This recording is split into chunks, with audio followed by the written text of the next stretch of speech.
عليكم صحابتها مداركي من ولي كدخ جرا السلام عليكم صحابتها مدارك والله si عمل dhisay aad baan idin salaamayaa waxaan ku yiri madaarkan ka soo socdayo wadadii baasir hormar jirtay baa la sameeyay dabeeto imka shaqo amal laga wadaa marka imka wada kale iska mar doonaa wadooyinka Hargeysa maayarkana shaqo waxaan ka hayo Hargeysa imka wadooyinka amal laga wada dhisay marka ma sha Allah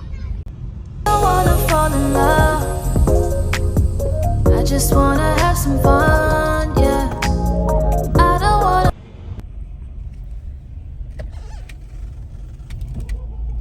saacad baan islaamiya jimco wanaagsan maanta waan iska jimcaysanay ma sha Allah tabarakallah xaafadii Masale dhex maraya imka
dhakhtarkii aadna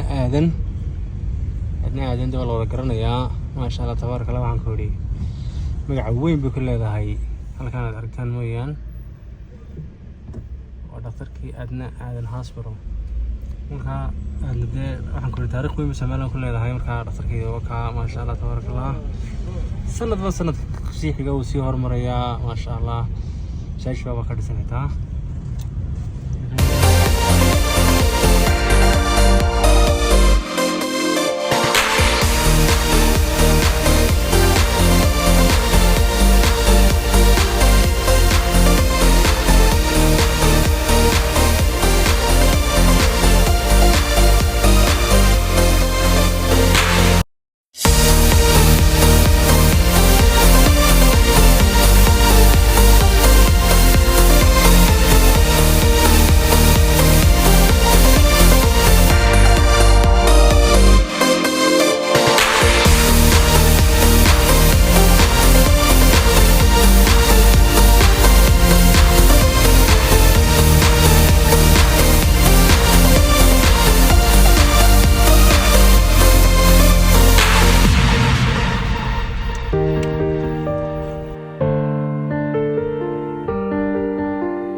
magaalada jaamkii baa aad ugu soo batay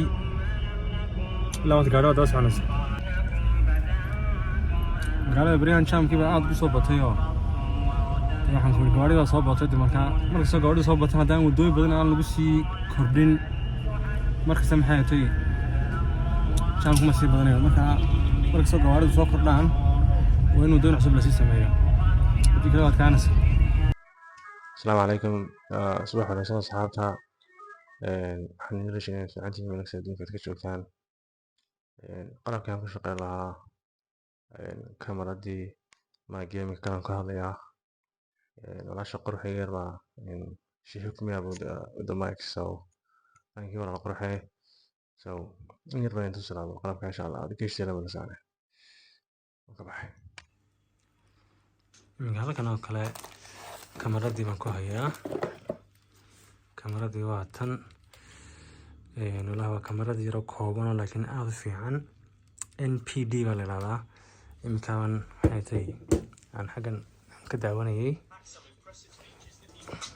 Let's dive into the details. The standout feature of this camera is its 24x telephoto lens. Whether you're waxa kale oo aan idinka ilaaway kamarada buug bay leedahay. This is the manual magaranaysa buugiisa waa ka wixii aad kamarada ugu baahato wax kasta ka akhrisaa. Waran salaam ya niyo.